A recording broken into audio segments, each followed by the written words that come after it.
everyone, hope you guys doing great. Welcome back to my channel. Please मेरे channel को subscribe कर दें और मेरी वीडियोस को भी लाइक कर दिया करें। Thank you. आज हम अपना न्यू टॉपिक स्टार्ट करेंगे which is initial public offering. पिछले अक्सर लेक्चर्स के अंदर ये वर्ड यूज़ होता था इनिशियल पब्लिक ऑफरिंग, तो IPOs ये वर्ड यूज़ होता है। तो मैंने बताया था इसकी डिटेल भी हम लोग देखेंगे क्या होता है। तो आज हम लोग इसकी डिटेल देखेंगे कि IPOs क्या होता है, ये किस तरह से इशू किया जाता है, कौन कौन से प्रोसीजर फॉलो करने पड़ते हैं इसके अंदर, क्या कंपनीज IPOs को खुद करती हैं या किसी इंस्टीट्यूशनल इन्वेस्टर से करवाती हैं, कि सिक्योरिटीज़ फर्म्स होती हैं जिनसे IPOs करवाती हैं। तो सारी डिटेल हम लोग इस वीडियो में देखेंगे। तो स्टार्ट करते हैं इनिशियल पब्लिक ऑफरिंग से। IPOs होता है कि फ़र्स्ट टाइम एक फर्म अपने शेयर्स को ऑफ़र कर रही होती है पब्लिकली, ठीक है। अपने एक प्राइवेटली हेल्ड कंपनी जो होती है ना, वो एक पब्लिकली हेल्ड कंपनी बन जाती है। मतलब पहले क्या होता था कि एक प्राइवेटली हेल्ड जो कंपनी होती है वो अपनी मर्ज़ी से अपने तमाम इन्वेस्टमेंट्स करती है, ठीक है। उसका पैसा उसकी मर्ज़ी, ठीक है।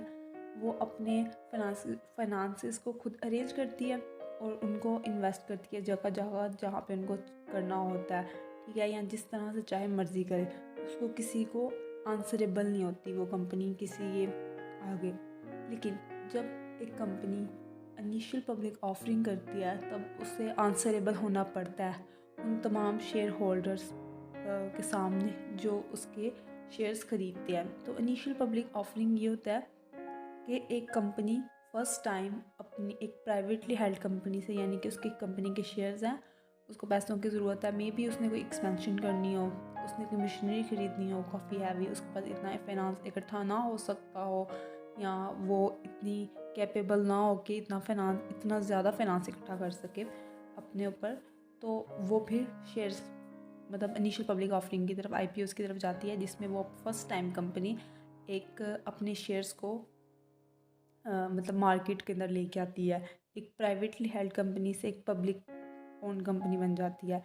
इनिशियल पब्लिक ऑफरिंग यही होता है कि फ़र्स्ट टाइम एक कंपनी एक प्राइवेट कंपनी पब्लिक बन जाती है अपने शेयर्स को पब्लिक के सामने ला के, ठीक है, कि लोग ख़रीदें हमारे शेयर्स। तो first time offering of share to public, first time अपने शेयर्स पब्लिक को देती है। लेकिन जब उसने पब्लिक को शेयर देने होते हैं तो पब्लिक ऑब्वियसली शेयर होल्डर्स बन जाती है और शेयर होल्डर्स को फिर उसने जवाब भी देना होता है। लेकिन कंपनी फॉर एग्ज़ाम्पल अगर हम लोग उन्होंने किसी के शेयर्स ख़रीद लिए ऐसे ही मार्केट में से, तो कंपनी हो सकता है अगले दिन डूब जाए या हमारा पैसा लेके भागे, कुछ भी इस तरह के इश्यूज हो सकते हैं। तो उस चीज़ को, उस लीगल वे को पूरा करने के लिए, लॉफुल एक्ट बनाने के लिए इस चीज़ को कुछ प्रोसीजर्स फॉलो करने पड़ते हैं किसी भी फॉर्म को। और अपनी जो पब्लिक होती है ना, उसको बेसिक इन्फॉर्मेशन प्रोवाइड करनी होती है जिसके थ्रू वो देख सकते हैं कि इधर हम लोगों को इधर इन्वेस्ट करना चाहिए, मतलब ये शेयर्स ख़रीदने चाहिए और नहीं ख़रीदने चाहिए। तो firm must provide information to public. कौन कौन सी इन्फॉर्मेशन उसको प्रोवाइड करनी होती है वो सिक्योरिटी एक्सचेंज कमीशन बताती है, ठीक है। उन्होंने एक प्रोस्पेक्टस बनानी होती है और डिफरेंट काम करने होते हैं, वो हम लोग आगे फर्दर इसकी डिटेल भी देखेंगे। लेकिन अभी हम थोड़ा सा व्यू ले लेते हैं इसका कि क्या होती है। तो सबसे पहले registration statement to security exchange commission SEC में ना, उन्होंने एक रजिस्ट्रेशन स्टेटमेंट देनी होती है कि हम लोगों ने अपनी जो प्राइवेटली हेल्ड हमारी कंपनी है, हम लोग इसमें IPOs करना चाहते हैं, ठीक है, हम इसको पब्लिकली ओन्ड कंपनी बनाना चाहते हैं, हमें इन्वेस्टमेंट चाहिए, हमें पैसे चाहिए। तो उसके लिए इनको एक स्टेटमेंट देनी है। तो जो सिक्योरिटी एक्सचेंज कमीशन है ना, इनको बताता है कि आपने ये प्रोसीजर फॉलो करने हैं, ठीक है। उसके लिए उनको सबसे पहले डेवलपिंग प्रोस्पेक्टस करनी पड़ती है, यानी कि प्रोस्पेक्टस बनानी पड़ती है। तो प्रोस्पेक्टस बनाना एक लॉफुल रिक्वायरमेंट है फर्म के लिए फॉर IPOs, कि जब भी किसी फर्म ने IPOs करने हैं तो उसको प्रोस्पेक्टस बनानी होगी। तो प्रोस्पेक्टस के अंदर क्या होता है कि एक कंपनी ने, एक फर्म ने अपने मुतल्लिक बताना होता है कि वो क्या है, ठीक है, किस तरह से वर्क करती है, क्या वर्क करती है। उसके बाद उसने बताने के मतलब वो कब बनी फर्म, उसके एसेट्स क्या हैं, लाइबिलिटीज़ क्या हैं, उसकी जो डेट रेशोज़ हैं, इस तरह से उसने थोड़ी थोड़ी जो अपनी मुतल्लिक डिटेल्स होती हैं ना, वो एक फर्म ने बतानी होती हैं। और ये जो काम होता है ना, ये अंडरराइटर्स करते हैं यूजली, क्योंकि होता ये है कि कंपनी के जो मैनेजर्स होते हैं वो भी कर सकते हैं, लेकिन क्योंकि वो एक्सपर्ट नहीं होते इस चीज़ के अंदर, इसलिए वो नहीं करते, तो वो अंडरराइटर को हायर कर लेते हैं। तो ये यूजली काम जो होते हैं ना, ये अंडरराइटर्स करते हैं।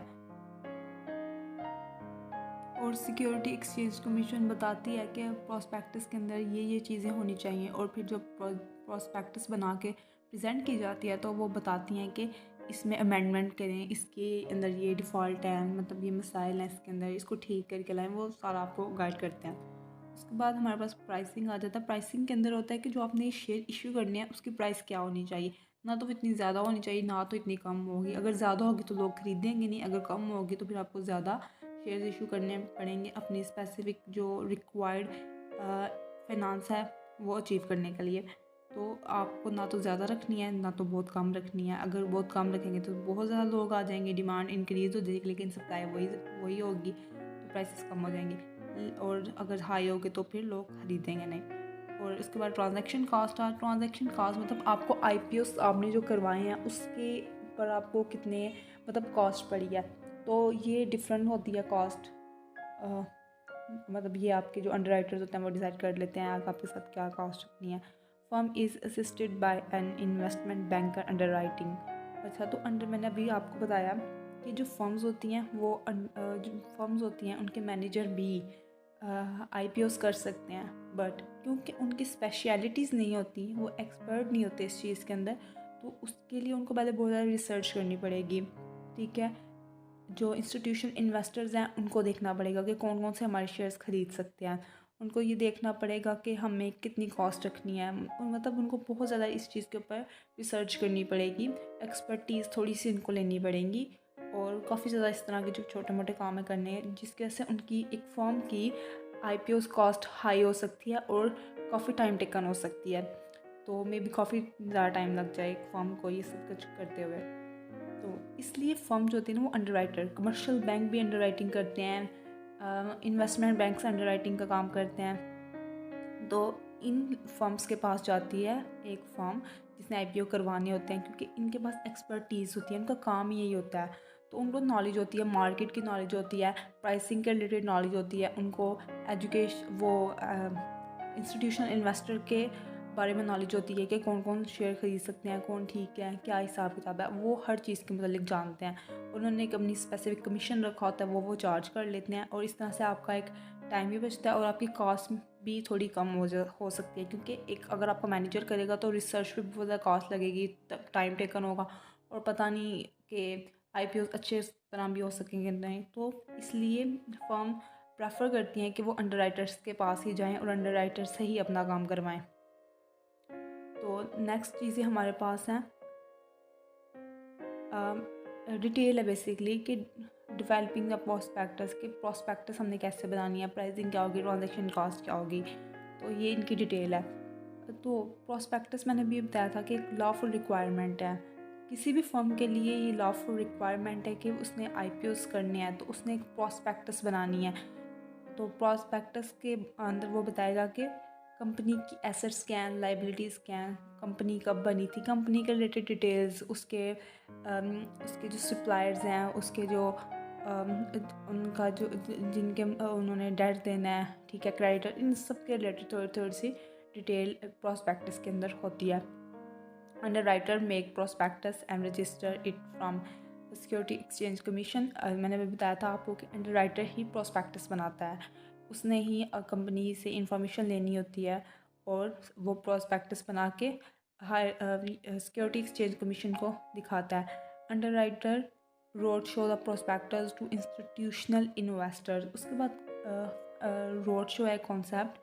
रोड शो के अंदर ये होता है कि एक अंडरराइटर है, वो एक फ़र्म की प्रोस्पेक्टस उसने बना लिया है, फर्म्स के जो सारी डिटेल्स हैं उसने उस प्रोस्पेक्टस के अंदर लिख दिया है। उसके बाद वो क्या करेगा, वो इंस्टीट्यूशन इन्वेस्टर्स को जिनको वो जानता है उनके पास जाएगा, उनको वो प्रोस्पेक्टस दिखाएगा, कंपनी के बारे में डिटेल्स देगा कि इन्होंने अपने IPOs करने हैं तो आप इनके शेयर्स ख़रीद लें, ठीक है, इतने % आप ख़रीद लें। इस तरह से वो डिफरेंट इंस्टीट्यूशन इन्वेस्टर्स के पास जाएगा प्रोस्पेक्टस लेके। अगर तो उनको प्रोस्पेक्टस पसंद आ गई तो वो ले सकते हैं, वो शेयर्स ख़रीद सकते हैं।